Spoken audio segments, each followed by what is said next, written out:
판서량이 엄청 많아가지고 예전에는 여학생들이 많이 조교를 했는데 한 번 하고 두 번은 안 해. 팔뚝이 워낙 굵어지고, 팔뚝이 워낙 굵어지고. 근데 저희 그 동영상 같은 걸, 제 동영상을 보면 알겠지만 거의 여학생들이 다 거의 조교를 많이 했어요. 많이 하고 뭐 시험 합격해서 들어가서 있는 친구들도 야, 요즘도 너 열심히 칠판 닦고 있더라. 뭐 이렇게 맨날 얘기해요. 판서가 조금 많죠? 잘 모르겠어요? 오, 예. 예. 주위에 시선들을 안 보려고 예, 고개를 숙였어요. 네. 그래도 여기 우리가 지금 책을 읽으면서 하기 때문에 그렇게 많지 않은 거예요. 책을 제가 아예 안 보고 하는 경우가 많기 때문에 책을 보고 밑줄도 긋고 이러니까 지금 사실은 그렇게 많지 않은 거야. 그리고 뭐 처음 하는 사람한테 좀 물어보고 그랬더니 알아듣는 데네요. 이해되는 데네. 그러면 이제 둘 중에 하나인데 알아듣는 사람이 천재거나 아니면 가르치는 사람이 엄청 잘 가르치거나 둘 중에 하나인데 처음 이게 이해하기 되게 어려운 내용이에요. 이게 쉽지 않은 내용이야. 6장의 응용과 확장 부분을 볼 텐데 여러분 책을 읽을 때 꼼꼼하게 좀 읽을 때 처음에 그 장의 제일 앞부분에 이런 부분은 꼭 읽어야 돼요. 여기 이런 부분은 이거 누가 읽어주겠어요? 자기가 읽어야지. 그래서 꼼꼼하게 여러분 읽어하세요. 그 노동 공급에 관한 결정을 볼 텐데 첫 번째 노동 공급에 관한 결정, 두 번째 사회복지제도 이 두 가지 이게 이제 기본적인 내용들을 여러분 정리가 이게 잘 돼야 그 다음에 또 좀 더 나갈 수가 있어요. 그래서 첫 번째는 6장에 지금 그 장하고 상관없이 그 다음 바로 쭉 순서대로 가겠습니다. 지금 몇 번이에요? 3번. 3번. 그래 여러분 흐름도 여러분 알 수 있겠고 정리하는 것도 편하고 노동 공급에 관한 결정인데 갑자기 웬 상품 시장에서 뭐 수요 공급 이런 얘기하더니 수요 얘기하더니 갑자기 뭐 노동 공급 얘기하고 있냐? 이 노동 시장에서 노동 공급자는 상품 시장에서 누구예요? 소비자죠. 그러니까 노동 시장에서 노동을 공급해서 벌어들인 소득을 가지고 상품 시장 가가지고 이제 상품을 사는 물건을 사는 이 똑같은 소비자예요. 그래서 여기 소비자의 행동 원리가 노동 공급자의 행동 원리와 똑같다는 것에서 처음에 우리가 하는 거예요. 그래서 이거를 이제 어떤 평면이라 그러냐면 여가 소비,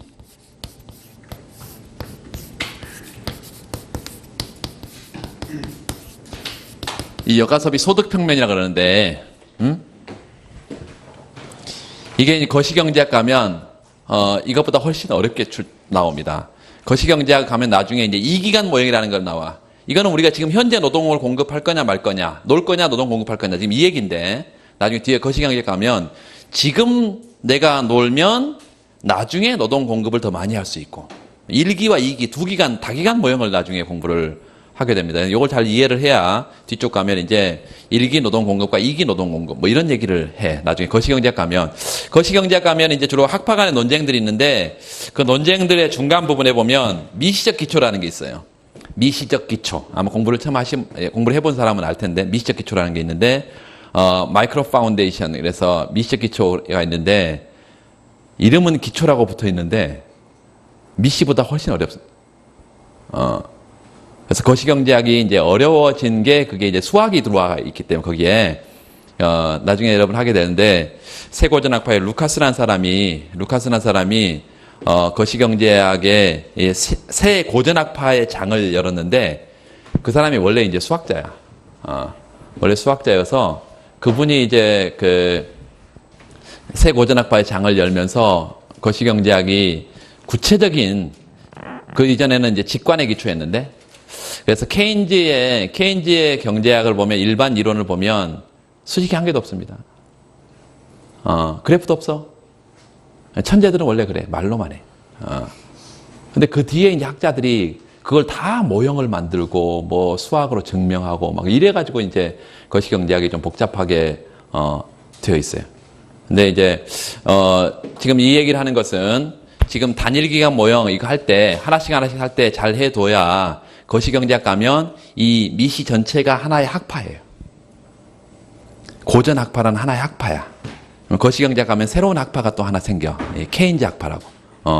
그래서 요 부분을 지금 잘 기초가 잘 있어야 거시경제학 가도 그 부분도 잘 하게 됩니다. 일단 기초적인 얘기를 좀 해보면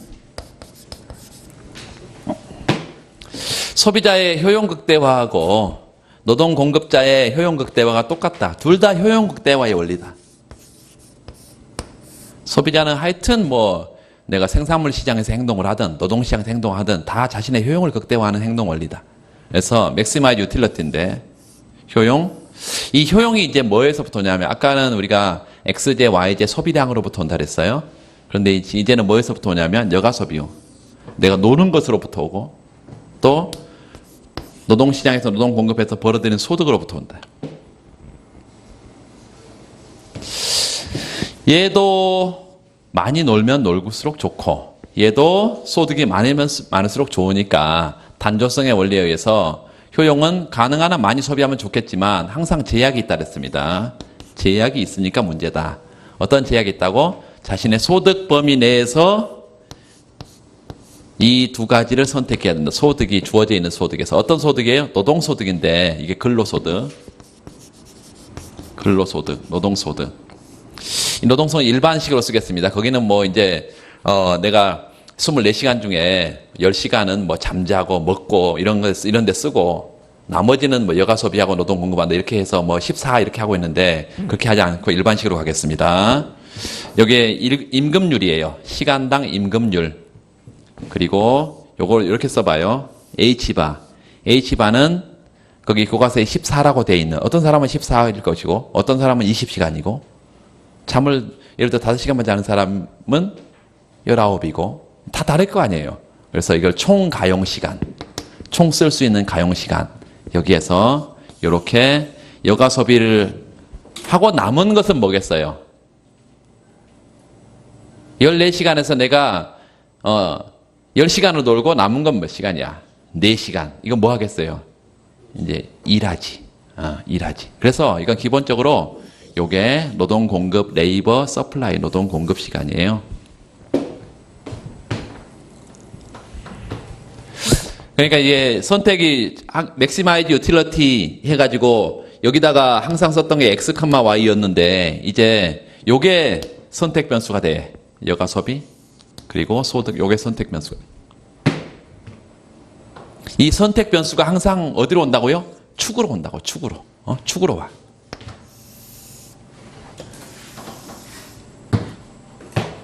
요게 이제 L하고 여가 소비. 그리고 M 소득.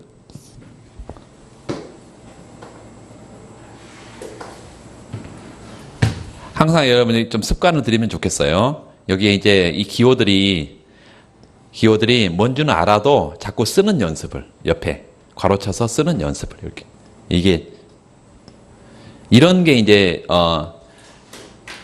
그래프가 정보들을 다 포함하고 있을 뿐만 아니라 이게 이제 친절한 거야. 자, 처음에 내가 요 H가 14시간인데 14시간 다 놀아버려. 그러면 근로소득이 있어요, 없어요? 없죠. 그래서 총 가용시간 전부 다 내가 놀아버리면 여가 소비를 해버리면 소득은 없어. 요 점이야. 내가 전혀 안 놀아요. 그러면 총 가용시간 전체에다가 뭘 곱한 거로? 임금을 곱한 것으로 나의 소득이 돌아올 거야. 그래서 이런 두 점을 연결하는 게 예산선입니다. 두 점을 연결하는 게 예산선이야. 이거 다시 한번 써보면 요 M 이퀄 요게 수직축이고요. 소득 M으로 정리하면 수직축 요게 WH 바 마이너스 WL 이렇게 쓸 수가 있어서 L은 뭐예요? 수평축이죠. 기울기는 얼마지? 마이너스 W. 마이너스 W. 요 각도가 마이너스 W다. 기울기. 자, 그리고 이 효용함수는 아무것도 지금 주어져 있지 않잖아요. 요 효용함수, 요 utility function이 효용함수가 주어져 있지 않아. 그래서 일반적인 효용함수 원점에 대해서 볼록한 이런 일반적인 효용함수를 하나 상정을 해서 무차별선으로 표시를 하면 요게 지금 이퀄리브리엄 균형 상태고 효용은 I0 효용 수준이 있고 처음에 이 점에서 여가 소비하고 소득 규모를 이렇게 표시할 수 있겠습니다. 그러면 여가 소비를 L스타만큼 여가 소비하고 소득을 M스타만큼 이렇게 소득을 선택한다면 자신의 효용은 이 점에서 가장 극대화된다. 효용 극대화 조건이라는 게 있었어요. 뭐였어? MRS 이퀄 PY분의 PX였는데 여기는 PY분의 PX가 있어 없어? 없죠. 그 Py분의 PX가 뭐의 접선의 기울기였죠? 예산선. 그쵸. 예산선의 접선의 기울기였잖아. 근데 이 예산선이 이거야, 이거. 이거 기울기가 뭐라고? W. W. 그래서 요 MRS하고 MRS, 여기 XY도 없어. 원래 XY 평면이라면 MRS XY가 하점자였는데 이제 MRS LM. MRS LM. 얘하고 예산선의 접선의 기울기 W 요게 맞아 떨어지면 효용 극대화가 달성이 됩니다. 그래서 위에다 써놔. 효용 극대화 조건은 이거야. 효용 극대화 조건은. 자, 그리고 이제 마지막으로 이게 원점 5인데요. 이 원점과 요 L스타 간에는 내가 여가 소비 규모라고 말할 수 있겠죠. 내가 노는 규모야. 여가 소비 규모야. 그러면 총 가용 시간 요 H까지 이건 뭘까요? 이거는 당연히 노동 공급 시간이지. 여기에 OL 스타가 여가 소비 규모라면 나머지는 뭐 하니까 총 쓸 수 있는 시간 중에 놀고 남은 건 뭐야? 노동 공급하는 거지. 그래서 노동 공급 시간이다. 이게 노동 공급, 레이버 서플라이 노동 공급 시간이다. 이렇게 말할 수 있겠습니다. 이만큼의 노동 공급을 통해서 뭘 벌어들이는 거야? 요만큼의 소득을 벌어들이는 거야. 이렇게. 요만큼의 소득. 이해되시죠? 요만큼의 노동 공급을 통해서 요만큼의 소득을 벌어들여. 그러면 이거 여가 소비하지 말고 노동 공급 여기다 평면을 둘 수도 있지 않겠나? 둘 수 있습니다. 이제 작년에 이제 외교원에서 이게 출제가 이걸 노동 공급으로도 둘 수가 있어. 여가 소비 반대니까. 그러면 이제 비재화 형태가 되겠죠. 여러분 여가 소비가 정상제고 재화 형태라면 여가 소비가 내가 많이 놀면 놀수록 좋다고 하면 노동 공급은 많이 일하면 일할수록 기쁨 몇 배? 이게 아니고 비재화다 이것입니다. 비재화. 이게 이제 경제학에서 기본적으로 상정하는 거예요.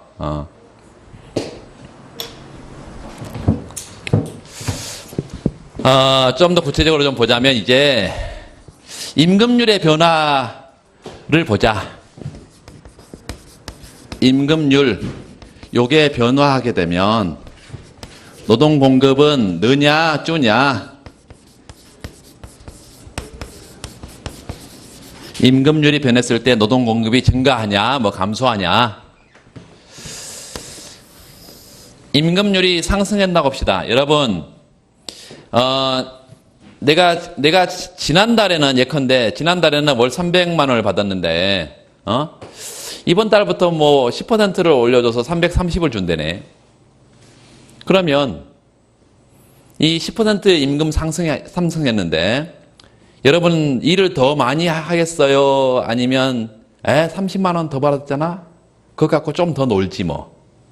이런 생각도 할 수 있을 거 아니에요? 사람들은 두 가지 생각을 다 한단 말이에요. 어떤 생각을 할까요? 놀아요. 네. 좀 놀아본 사람이야. 이 노는 게 얼마나 좋은지 안 한 사람이지. 이게 이제 보통은 처음에 내가 전혀 못 받다가 임금을 더 주면 열심히 일을 합니다. 그런데 내가 어느 정도 이제 임금을 받고 있는데 거기서 더 임금 더 준다 그러면 이제 그게 일하는 것보다 노는 것으로 많이 가. 그러니까 보통 이제 저소득층에서 임금 높여주면 열심히 일합니다. 고소득층에서 임금 높여준다 해봐야 높여주면 그냥 놀아. 자, 이런 건데 이게 이제 우리가 앞에서 봤던 대체 효과와 소득 효과라는 것이에요. 자, 봅시다. 이 소득 여기 여가 소비 평면에 처음에 임금률이 이제 예를 들어서 임금률이 상승한 경우를 예로 들 건데요. 그러면 임금률이 여기 각도니까 이게 W 임금률이 이게 각도니까요. 요 각도니까 이게 작은 상태에서 커진다고 이렇게 봐야 되겠지. 그래서 총 가용 시간 H가 있고요. 여기서 임금률이 낮은 상태에 이런 예산선을 하나 표시하고 요게 더 높아졌어 이렇게.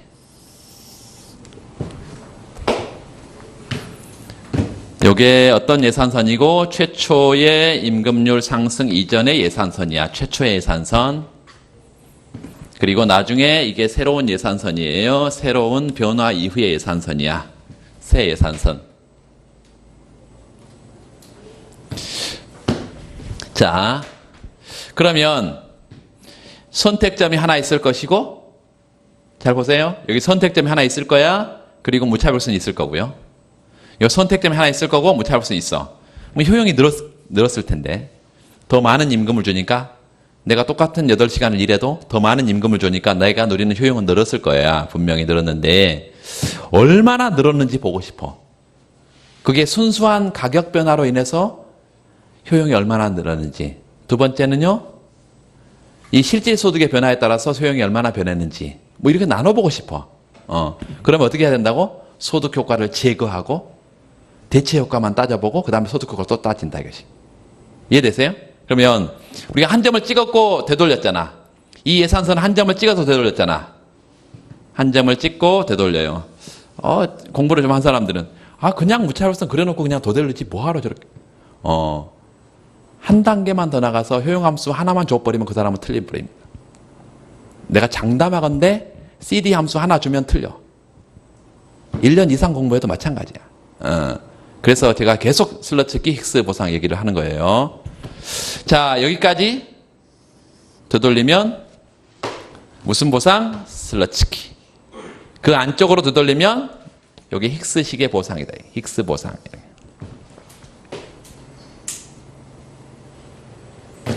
자, 그러면 요 점이 최초의 선택점이 A점. 그리고 요런 새로운 예산선상에 한 점을 찍어서 무차별선을 연결하면 요렇게 연결을 하면 효용이 일정한 궤적이 나오고 그때 효용 수준은 U0 혹은 I0. 요런 점이 B점이야. A점에서 수직의 점선을 쭉 끌어내서 L0의 최초의 여가 소비예요. 그 다음에 L1의 여가 소비야.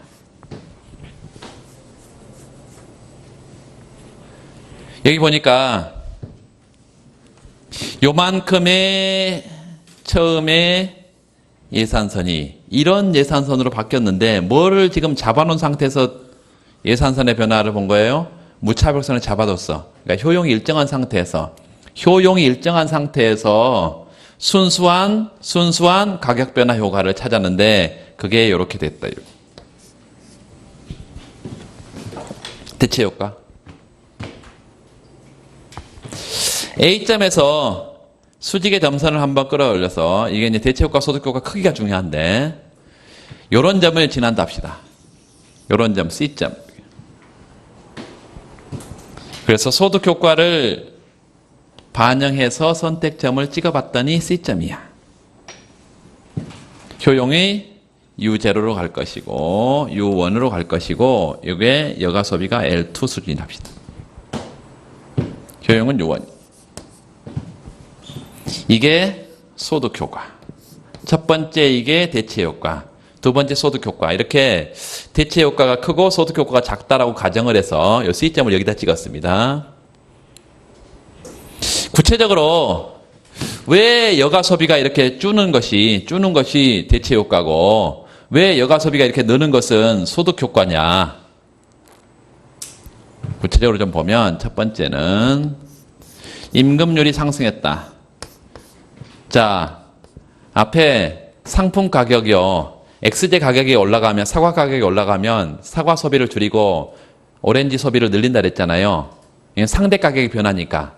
그런데 임금이 올랐는데 뭐가 비싸지고 뭐가 싸져서 도대체 뭘 비싼 걸 적게 쓰고 뭘 싼 거를 많이 쓸 거냐. 이게 생각을 해야 되죠.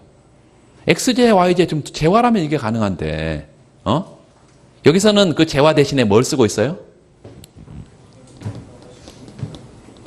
여가 소비, 소득.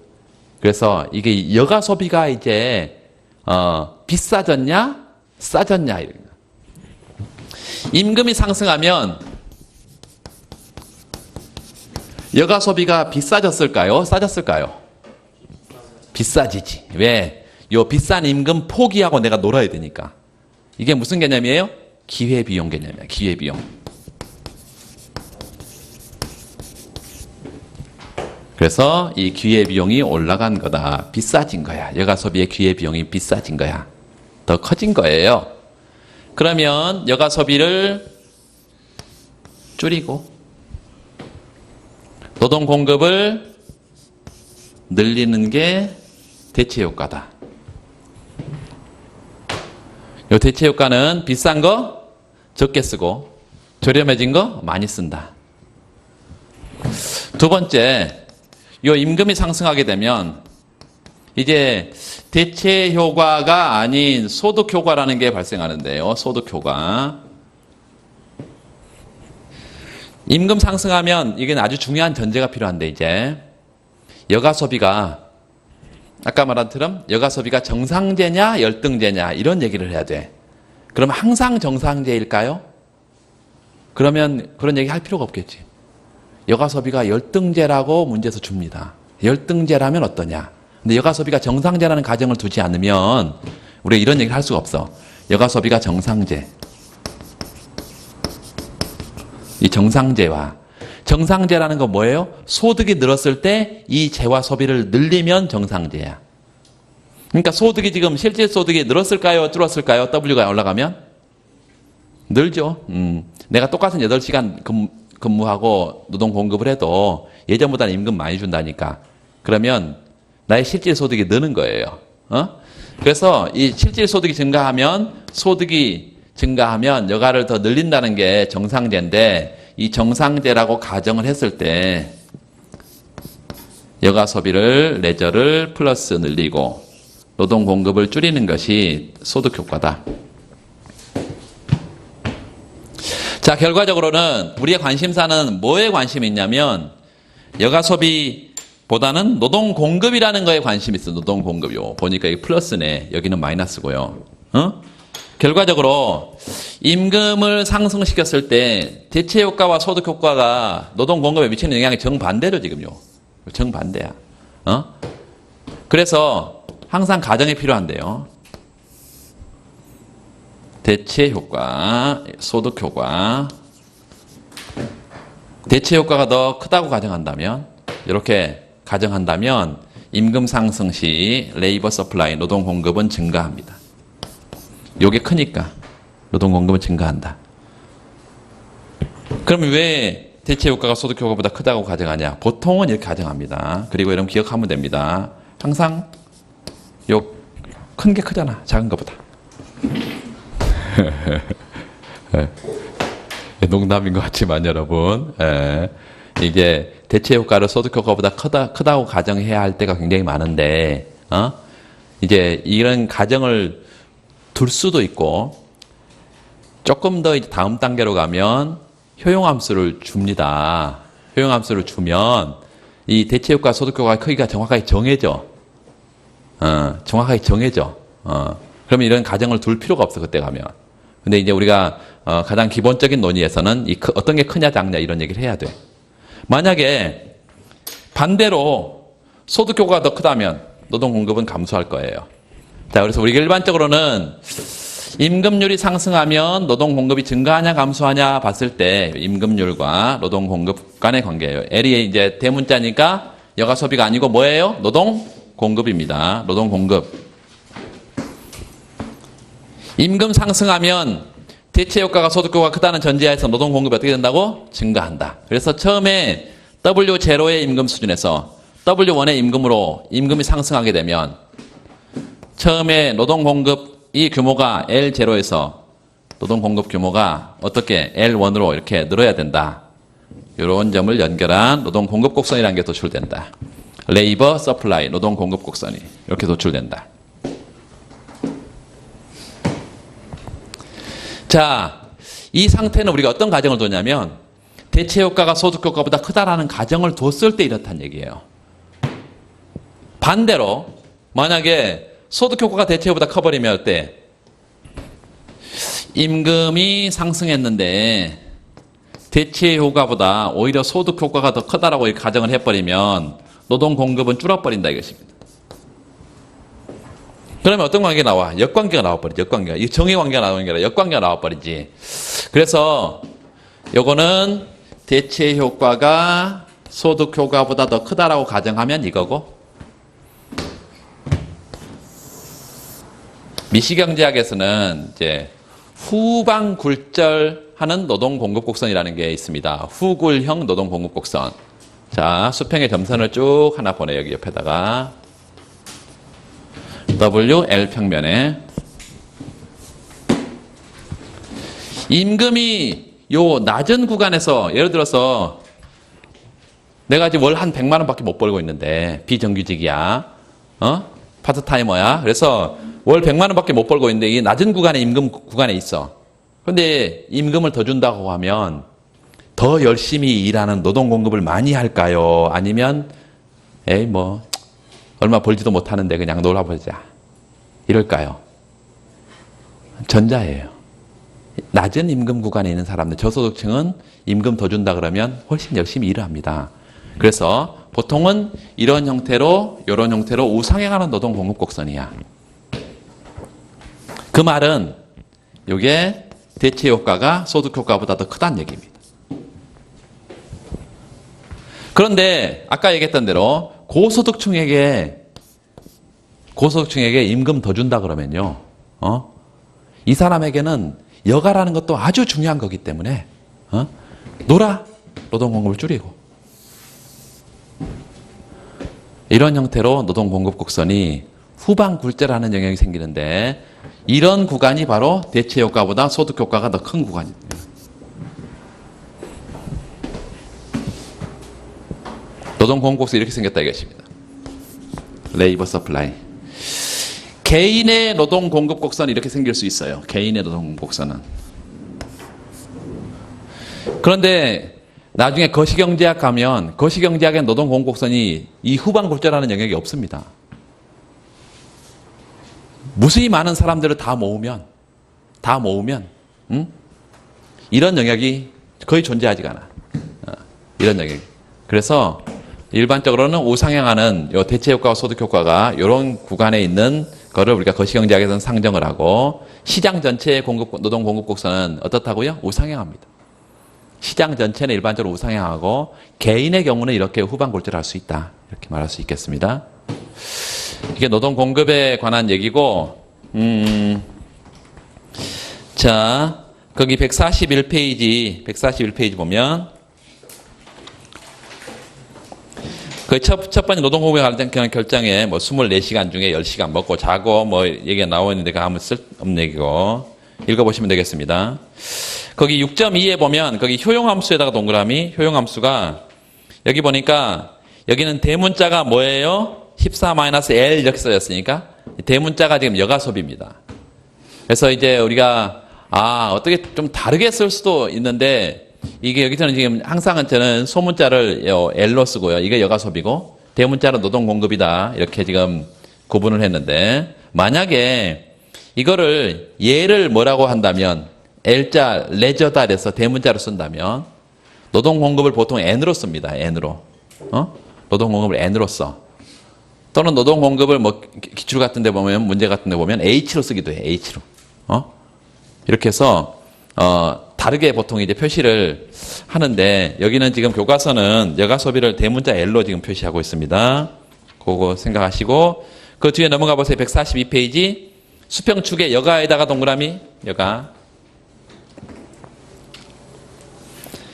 그리고 그 14에다가 H바, 이렇게 H바, 요게 총 가용 시간이에요. 총 가용 시간. 아까 제가 저기 보니까 노동 공급 시간이 어떻게 되어 있는지, 여가 소비 시간이 어떻게 되는지 다 설명을 드렸어요. 자, 그 2에서 2'으로 2점 동그라미하고 균형점, 2'점 이렇게 동그라미에서 최초의 균형점은 2점인데 새로운 임금 상승 이후의 균형점은 2'이네요. 2에서 2'으로 가는 동안에 뭐도 있고 대체 효과도 있고 뭐도 있고 소득 효과도 있어요. 다 합쳐진 거예요, 그게. 대체 효과와 소득 효과가 합쳐진 거야. 결과적으로 노동 공급 시간은 늘었어요, 줄었어요? 그것도 줄었다고 생각하면 안 되죠. 여기 오른쪽이 노동 공급 시간이라니까. 왼쪽은 여가 소비고. 그래서 노동 공급 시간은 늘었어. 그래서 대체 효과가 소득 효과보다 크다라고 가정한 거지, 지금. 그렇죠? 거기 써놔요. 노동 공급 시간의 결정에 옆에다 대체 효과가 소득 효과보다 크다라는 가정하에서 그려진 거다, 그래프가.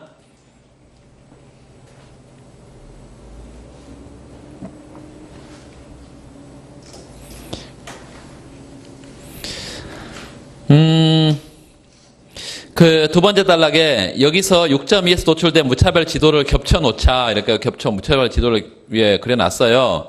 그림에서 보는 것처럼 2점에서 효용 극대화가 달성되는데, 다시 말해서 그 점이 의미하는 바의 밑줄, 여가와 소득을 선택함으로써 효용을 극대화하게 되고, 그의 노동 공급에 관한 결정은 효용 극대화의 과정의 부산물로 얻어진다고 말할 수 있다. L스타의 여가를 선택했다는 것은 전체 총 가용 14시간 중에 여가 소비, 최적의 여가 소비 규모를 빼버린 것으로 노동 공급하기로 결정했다는 것을 뜻하기 때문이다. 이렇게 돼 있고, 자, 그런데 이 사람의 시간당 임금률이 밑줄, 임금률이 W0에서 W1으로 오르면 노동 공급량은 증가할 거냐, 감소할 거냐 쭉 설명을 하고 있고, 143페이지 두 번째 단락 가보면 밑줄 그세요. 임금률 상승이 노동 공급량에 미치는 영향을 임금률 상승에서 나오는 대체 효과, 소득 효과, 이게 서로 반대 방향으로 작용하기 때문에 어떤 게 크냐에 따라서 노동 공급이 증가할 수도 있고 감소할 수도 있는데, 한 세 줄 내려가시면 한 세 줄 끝에 줄에, 그러므로 상대적으로 더 비싸진 것을 덜 소비하도록 대체 효과가, 그 다음에 그 다음 단락에 보면 소득 효과는 정상제의 일종인 여가 소비를 밑줄, 여가 소비가 정상제라는 가정하에서 소비를 늘리는 결과를 가져오고 노동 공급 줄어든다, 이렇게 했어요.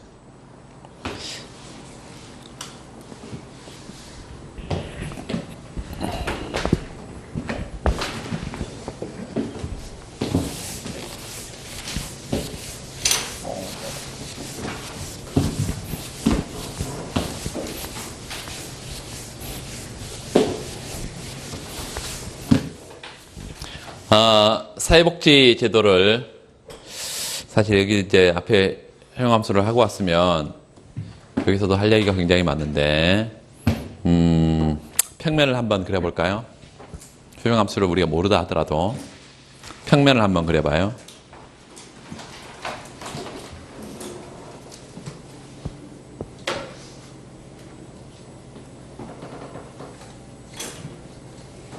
임금률이 이렇게 똑같이 상승하는 경우를 볼 거야. 임금률이 상승하는 경우. 원점에서 먼저 반직선을, 45도 반직선을 점선으로 하나 표시해. 점선으로 쭉 표시해요. 그리고 처음에 이 총 가용 시간 H라는 걸 표시를 하고, 요 총 가용 시간 H라는 걸 표시를 하고, 요 임금률이 낮은 경우하고 높은 경우 두 개를 표시를 해보세요. 요 예산선은 낮은 경우와 높은 경우를 두 개를 표시해. 그리고 그 위에다가 임금률이 상승한 경우 이렇게 써놔요. 예, 임금률이 상승한 경우.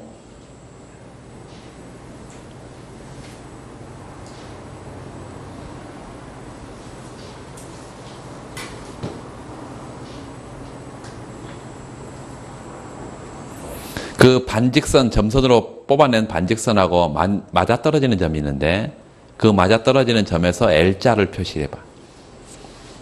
45도 반직선과 지금 얘가 맞아떨어지는 점에서 L자를 표시해 봐요. 제가 불러드리는 걸 얼마나 잘 받아들이고 있는지.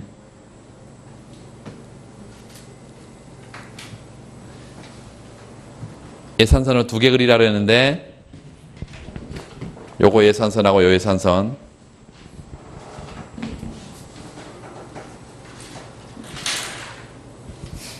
반대로 그리면 안 돼요.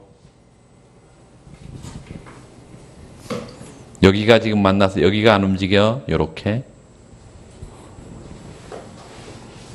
다 보고 있다는 얘기죠. 저기 안 보일까요? 저기? 아, 저기 안 보이네.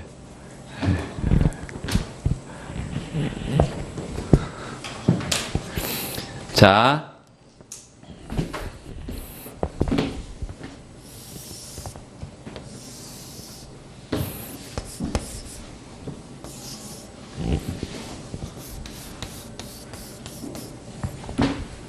이게 45도 반직선이어서 이렇게 처음에 전부 총 가용 시간을 전부 다 놀아버리는 경우 임금률이 낮을 때는 이런 형태고 임금률이 높으면 이런 형태야. 지금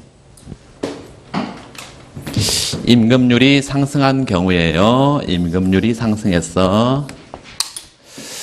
그러면 반직선을 뽑아놓은 이유는 나중에 효용함수를 구체적으로 지금 안 했는데 이렇게 L자를 한번 그려보고 이렇게 L자를 한번 그려봐요. 이게 이제 레온티에프형 효용함수를 집어넣은 건데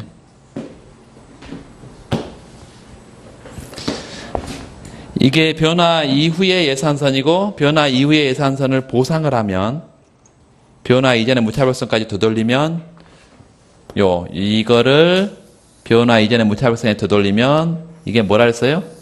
보상이라고 그랬고 보상?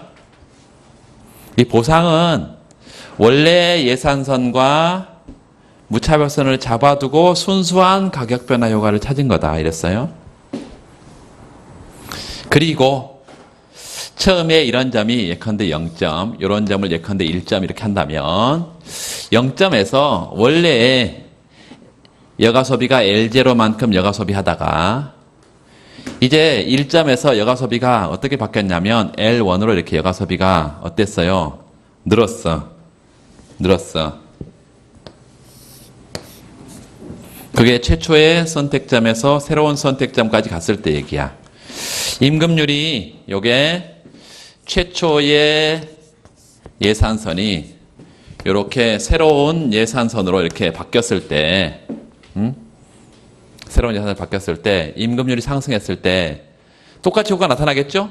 임금률이 상승한 거니까 이렇게 여가소비 기회비용이 상승해서 노동공급은 느는 대체효과가 임금률 상승했을 때 소득효과가 노동공급을 줄이는 소득효과가 그런데 계속 강조하지만 여기는 대체효과하고 소득효과 중에 뭐가 없어? 대체효과가 없다 그랬죠. 그럼 얘가 없어 얘가. 그러면 임금률이 상승하면 소득효과만 나타나겠죠? 어떻게 돼? 노동공급은 반드시 준다. 그래서 여가소비가 늘게 나타나죠. 여가소비가 늘어서 노동공급은 줄게 나타나요. 그렇다면 임금률이 상승했을 때 이 결과가 노동공급은 줄이니까 요 임금률 상승에 따른 노동공급이 감소하니까 이런 구간인데요. 대체효과보다 소득효과가 작아서 그런가요? 아니지. 아예 대체효과가 없어. 대체효과가 없기 때문에 그런 거야. 항상 그러니까 우하향하지. 노동공급 곡선이. 그러니까 노동공급 곡선이 우상향할 수도 있고 우하향할 수도 있다 이거예요. 지금 개인의 경우는 개인의 경우는 다양한 형태가 있을 수가 있어. 개인의 경우는.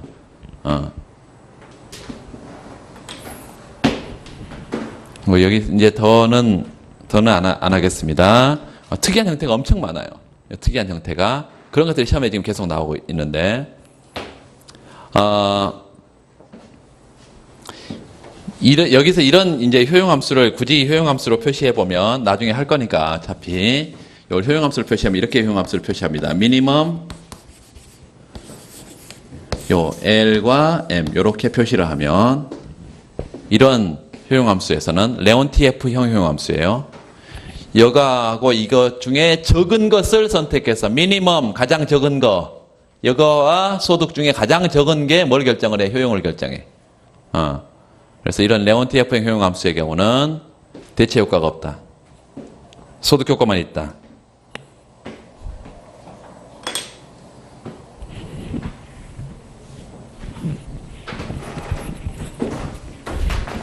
사회복지제도라는 게 있어요. 그 사회복지제도. 그걸 좀 읽어보면 사회복지제도를 통해서 가난한 사람을 돕는 것은 여러 가지 구체적인 형태로 행해질 수 있다. 첫 번째로 밑줄 그으세요. 첫 번째로 극빈층을 보호하는 방법이 어떤 방법이 있냐? 현금을 직접 주는 거예요. 캐시 트랜스퍼. 현금을 주는 거다. 예를 들어서 우리가 기초생활보장제도를 통해서 뭐 달동네에 혼자 사는 노인들, 독거 노인 뭐 이런 분들은 다 도와주는데 정부가 이제 보조금을 주잖아요. 보조금을 주는데 예를 들어서 월 50만 원씩 준다라고 하면 이게 현금 보조예요. 두 번째, 거의 가난한 사람들에게 절실하게 필요로 하는 식료품 같은 재화를 현물로 준다. 현물 보조 밑줄. 예를 들어서 이제 추운 겨울날 같은 경우 연탄을 이렇게 직접 현물로 준다거나 쌀을 월 20kg을 준다거나 이런 것들이 이제 현물 보조예요. 그 다음에 넘어가시면 마지막으로 가난한 사람들에게 필수적으로 구입하는 물건들 이걸 가격 할인 혜택을 즉 가격 보조를 해주는 방법. 지금은 이제 그 60세 이상, 65세 이상의 그 노인들에 대해서 예전에는 어떤 게 있었냐면 교통 할인 쿠폰이라는 게 있었어요. 그래서 전철이나 또 버스를 탈 때 가격을 50% 깎아주고 뭐 이런 게 있었단 말이에요. 카드를 갖고 가서 깎아주고 뭐 이런 거 있었는데 지금은 그런 게 없어요. 없고 그냥 다 현금으로 줍니다. 지금은. 그러니까 시장 가서 예를 들어서 쿠폰을 우리가 보통 그러잖아요. 가끔 활용하는데 크리스피 도너츠가 가끔 활용합니다. 네이버에 딱 치면 1+1 딱 쳐봐. 그러면 크리스피 광고하는 거 아니야. 이게 여러분 그 당이 좀 딸릴 때요. 스트레스 내가 많이 받는다 그러면 뭐 단 게 좀 먹고 싶잖아. 이게 최고야. 1+1 딱 치면 이제 쿠팡이나 뭐 이런 데서 1+1 이 쿠폰이 있어. 그거 다운 받아 가지고 이게 매장을 가 가지고 이제 사 가지고 가는 거죠. 이게 만 원 이제 두 개. 1더슨, 2더슨 뭐 이래요. 두 개를 사가지고 가는 거지. 하나만 사갈 수 있는데 두 개를 사가는 거지. 진짜 개눈감치 다 먹었지. 근데 하여튼 내가 좋아하는 거는 또 이 가족들이 금방 따라서 좋아해서, 예전에 피자를 잘 안 먹더라고 또. 근데 나는 내가 또 좀 좋아했더니 사면 이제 내게 없어. 크리스피 이 도너츠도 이게 처음에는 잘 안 먹더니 애가 엄청 잘 먹습니다 지금. 그래서 가끔 맘 상할 때가 있어. 왜 요즘 영화를 안 보여주냐, 또 왜 크리스피를 안 사오냐 이러면서 마음이 상한대요. 애 엄마 말투를 많이 배워가지고 마음이 상한대네. 그럼 마음 상하면 내가 또 그걸 사가야 돼. 참 축구를 되게 좋아해요. 축구를 되게 좋아하는데 그 남자애들은 축구를 잘하면 학교 가면 되게 인기가 짱이래네요. 다른 건 신경 안 쓴대. 뭐 공부 잘하고 이거 아무 신경 안 쓰는데 축구 잘하면 짱이래 하여튼. 그래서 인기 좋으려면 축구를 해야 되는데 그래서 축구화를 또 사달래네요. 축구화를 사달라는데 토요일 날 돌아다녀야 됩니다. 축구화 사러. 뭐 내가 하나 그냥 사올게 그랬더니 아니 자기가 고른대. 까다로워요. 또 누구 닮지는 않았어. 까다로워. 그래가지고 또 축구화 사러 다녀야 됩니다. 그게 뭐 재미지 뭐 무슨 재미가 있겠어요. 여러분은 공부하는 게 너무 재미있겠지만 이 표정들이 왜 이래? 하여튼 뭔 얘기하다가 뭔 얘기하다 있어요? 가격 보조하고 뭔 상관이지? 네. 하여튼 극빈층을 이렇게 보조하는 방법이 세 가지가 있는데, 거기 그 다음 단락에 그런 밑줄을 그어놓으세요. 어느 보조 방식을 쓰든 이 사업에 쓸 수 있는 정부의 예산은 일정하게 고정되어 있다, 밑줄. 그러니까 내가 현물로 주든 아니면 소득으로 주든 가격을 할인해서 보조하든 이 세 가지 정책을 비교하려면 어떤 기준이 있어야 될 거 아니에요. 그래서 현물로 주는 거는 한 100만 원어치 주고, 소득은 20만 원 주고, 그러면 비교가 되겠어? 그러니까 기본적으로 보조 금액은 똑같다는 전제가 항상 깔리는데, 이게 문제에서 줄 수도 있고, 안 줄 수도 있어요. 안 줘도 그렇게 전제를 깔아야 돼. 항상 비교하려면. 예, 조금 얘기를 이제 계속 하게 될 거예요. 그 뒤에 넘겨보면, 현금 보조하고 현물 보조를 두 가지를 비교하고 있는데요. 여러분이라면, 현금으로 예를 들어서 50만 원을 주는 거하고 50만 원어치 쌀을 갖다 주는 거하고 어떤 걸 좋아하겠어요? 당연히 현금을 좋아하죠. 누구나 마찬가지예요. 그러니까 극빈층도 현금을 갖다 주면 내가 이 쌀도 식료품도 사고 또 좋아한다고 뭐 그런 뭐 하는데 좋아하는 술도 사 먹고 마음대로 이제 이렇게 할 텐데, 소비자가 자기 마음대로 할 텐데, 그게 아니고 현물로 갖다 들이안겨놓으면 시장 갖다 내다 팔아야 되잖아요. 다른 거 사 먹으려면. 그래서 쌀을, 50만 원어치를 그냥 쌀을 현물로 줘버리면 내가 이 쌀만 필요한 게 아니고 다른 것도 또 필요하잖아. 그럼 바꿔야 되지. 그런데 보통 주는 게 이 쌀이라는 게 여러분, 군인들한테 쌀 주면 여러분 정말 A급으로 줄까요? 경기 이천미 이런 거. 좀 묵힌 걸 주겠죠? 여러분. 지금 쌀이 엄청 쌓여 있어. 우리나라 지금 쌀이 예전보다 지금 수입도 많이 하기 때문에 엄청 쌓여 있어요. 지금 창고에. 정부 창고에 쌓여 있어. 그 쌓여 있는 거를 이제 군인들이 해결 안 하면 누가 해결해? 군인들이 해결해. 좀 슬픈 얘기인데. 예. 그래서 보통 이제 이런 것들을 현물로 주게 되면 시장을 들고 가면 제값을 받을 수 있을까요? 제값을 못 받아. 그러니까 제값을 못 받기 때문에 내가 현금으로 주면 그 값어치를 제대로 하는데 내가 뭐 사고 싶은 거 사고, 근데 현물로 주게 되면 이게 제값을 못 받기 때문에 효용이 떨어지는 거예요. 또 들고 왔다 갔다 해야 되는 것도 있고. 그래서 기본적으로 이제 우리가 직관적으로 생각하는 것과 똑같아, 결론이. 현금으로 주는 게 뭐보다? 현물로 주는 것보다 좋다. 그런데 항상 그런 건 또 아니야. 이게 지금 몇 번이에요? 4번. 이렇게 4번 그냥. 사회복지제도.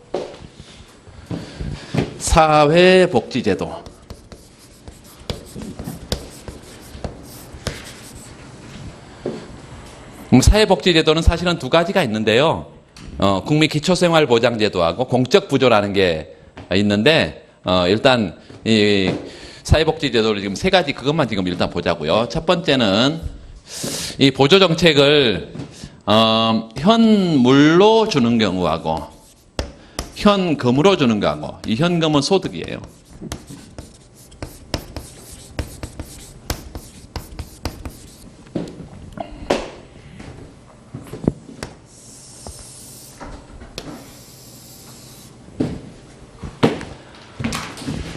자, X제, Y제 두 제와 평면이 있어. 이렇게 두 제와 평면이.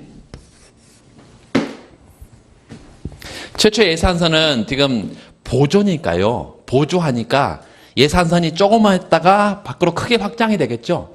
내가 선택할 수 있는 게 많아지는 거니까, 보조금 받으면. 그래서 좀 가파른 형태로 이렇게 예산선을 처음 하나 표시하고, 그 다음에 완만하게 이렇게 표시했다는 것은 어떤 의미일까요? 완만하게 표시했다는 것은 가격을 더 싸게 받은 거죠. 가격을 더 싸게. 그러니까 가격 보조의 경우는 이렇게 예산선이 이렇게 갈 거고, 두 번째, 이 점은 어떤 점이라 했어? 이 점은 요 예산 전부를 다 뭐 소비하는 데 쓰는 거예요? Y제를 소비하는 데 쓰는 거지. 이 점은 어떤 점이에요? 예산 전부를 X 소비하는 데 쓰는 거죠. 그러니까 우리 예산선만 좀 보면 요 Y제를 전부 소비해도 정부가 자신 소득을 극빈자가 자신의 소득을 전부 다 이 Y제 쓰는데 소비해도 쌀을 얘가 쌀이야. 혹은 식료품이야. 쌀을 월 20kg을 준다고 하면 자신의 소득 이외에도 쌀을 뭐 할 수 있어요? 소비할 수 있을 거 아니야. 얼마만큼을? 20kg만큼을. X제로만큼 정부가 쌀을 줬어. 쌀 20kg을. 그러면 내가 전부 다 Y제 소비해도 요만큼은 선택할 수 있는 점이 되죠. 두 번째는 여기 보세요. 요런 점을 선택한다는 것은 내 소득을 전부 다 X제 소비하는 거야. 그래도 정부가 또 얼마만큼? 요만큼을 뭘 주는 거예요? 쌀을 주는 거지. 예산선이 이렇게 바깥으로 이렇게 확장이 됩니다.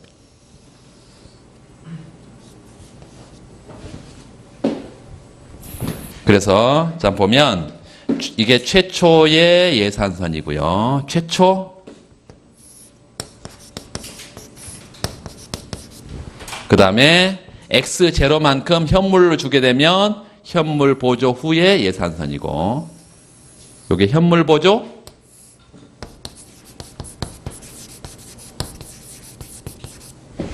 그리고 요거는 X제 가격을 값싸게 파는 요 가격 보조, 요 가격 보조시 예산선이야. 응?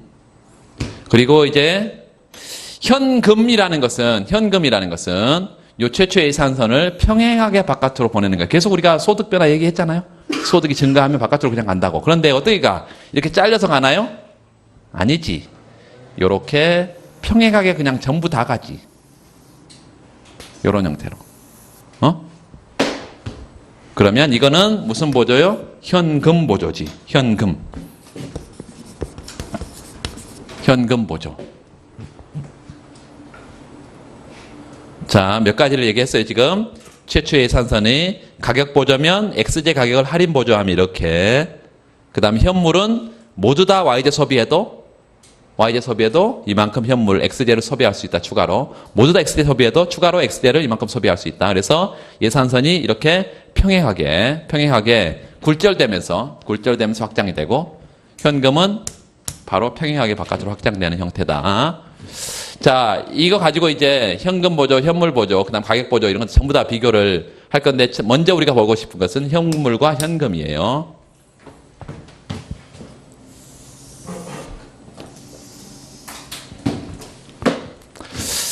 YX 평면에, XY 평면에 최초의 예산선을 이렇게 표시를 하나 하고, 최초의 예산선. 그리고 요게 Y제를 전부 다 소득을 Y제 소비했었을 때 요렇게 X제를 추가로 X0만큼 혹은 X바만큼 추가로 소비할 수 있다. 그리고 이건 평행하게 요렇게 확장이 될 거다.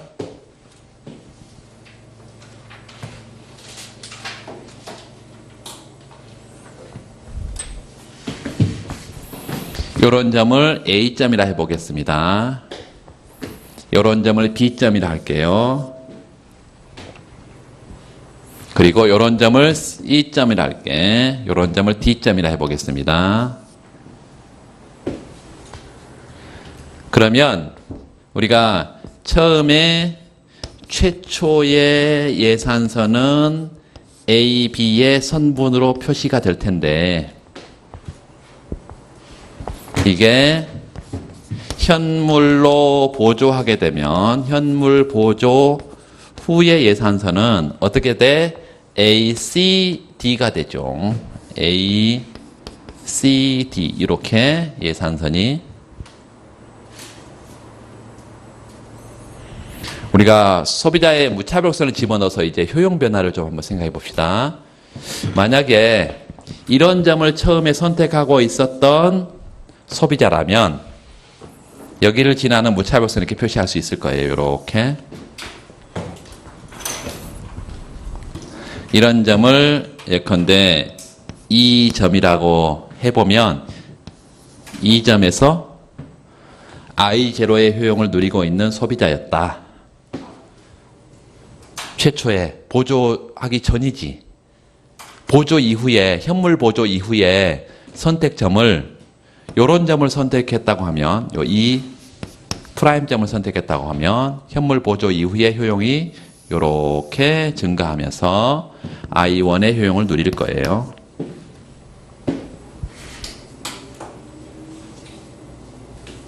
응? 자, 그렇다면 현금 보조를 지금 볼 텐데, 현금 보조는 보조 금액이 똑같다는 전제가 있어야 된다니까?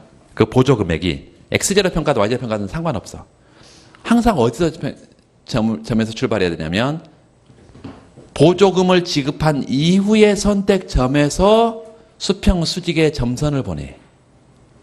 응? 여기서 이렇게 수평의 점선을 보내든지, 여기서 수직의 점선을 보내든지 상관없이 수평 수직의 점선을 보내서 그 크기가 X0 평가한 혹은 Y0 평가한 보조 금액이에요.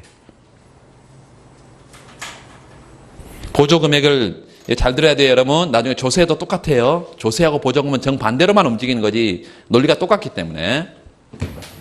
여기서 지금 예산서는 이거고, 두 번째는 보조 금액을 평가해야 되는데, 이 보조 금액이 항상 어떻게 평가를 해야 된다고? 어떤 점에서? 보조한 이후에, 가격 보조든 현물 보조든 무슨 보조든 상관없이 보조한 이후의 소비점, 요 선택점으로부터 평가를 해야 된다. 수평에 요만큼의 보조 금액이든 수직에 요만큼의 보조 금액이든 보조 금액을 우리가 평가를 하고, 소비점으로부터 수평 또는 수직 거리, 이렇게 측정한다. 수평 혹은 수직 거리로. 세 번째는 그만큼 보조 금액이, 현물 보조했는데 보조 금액이 그만큼이라면 현금 보조도 똑같은 보조 금액이어야지 두 제도를 평가를 할 수 있다. 이 현금 보조의 이후에 예산서를 우리가 보면, 요게 지금 이제 노란색으로 표시를 해보겠습니다. 요게 최초 예산선인데, 예산선이 평행하게, 요것만큼 평행하게, 요렇게 밖으로 나간다. 요렇게. 요 높이는 어디서나 똑같잖아요, 지금. 여기서도 요렇게 다 똑같아. 보조 금액이. 평행하게 바깥으로 나가니까. 그러면 굳이 우리가 이제 이걸 표시를 좀 해보면,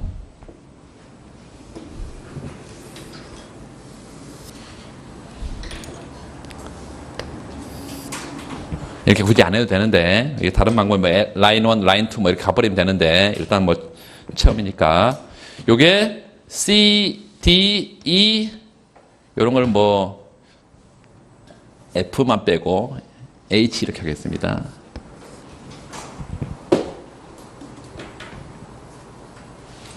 이렇게 간다면 현금 보조 이후는 H, 뭐 D예요, 그냥. HD. 요 예산선이야. 이게 보조 이후의 예산선이고. 자, 이렇게 구간을 우리가 한번 따져봤을 때, 요런 이 타입의 이점을 선택하고 있는 소비자였다면, 여기에 현물로 보조를 했을 때 예산 집합화에서 이 점을 선택할 거고, 현금으로 보조했을 때도 이 점을 선택할 거니까 현금 보조와 현물 보조가 차이가 없을 거예요. 이런 이 타입의 소비자는, 이 점을 선택하는 이런 타입의 만약에 소비자였다면 무차별하다. 두 가지 제도가 무차별해. 선택점도 똑같고 효용도 똑같아. 그런데 여러분, 이제 이런 특이한 소비점을 예를 들어서 Y축에 이렇게 치우쳐서 선택하고 있는 소비자였다면요. 이런 무차별선을 표시할 수 있겠고 이런 점을 F점이라고 합니다. F점. F점. 이 F점을 선택하고 있었던 애는 현물보조시는 예산선이 이렇게 꺾여 있고 굴절되어 있고 어디를 선택하게 될 거냐면 여기를 통과해서 이런 점을 선택하게 될 거고요. 이런 점이 이제 C점 되어 있는데 C점 이런 점을 선택할 거고 현금 보조의 경우는 이런 점을 선택 가능해. 그래서 굳이 이제 뭐 요걸 F 프라임, F2 프라임 이렇게 써도 되지만 뭐 C 프라임 이렇게 하겠습니다.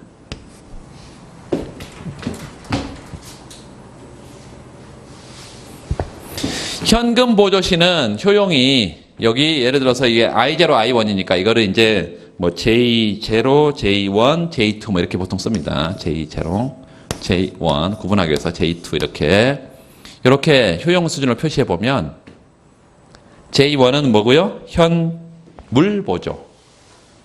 J2는 현금 보조. 뭐가 효용이 더 높다? 현금 보조시 효용이 더 높다. 현금 보조시 효용이 높다.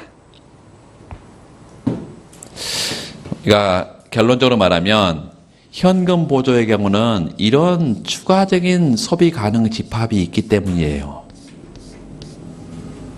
현금 보조는 이런 소비자의 선택 가능성이 넓기 때문에 현금 보조가 현물 보조보다 소비자의 뭐 측면에서 효용 측면에서 더 우월하다.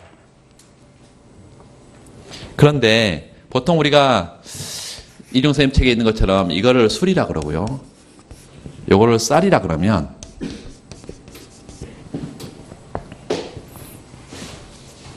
소비자의 선택 가능성 측면에서는 뭐가 더 좋다?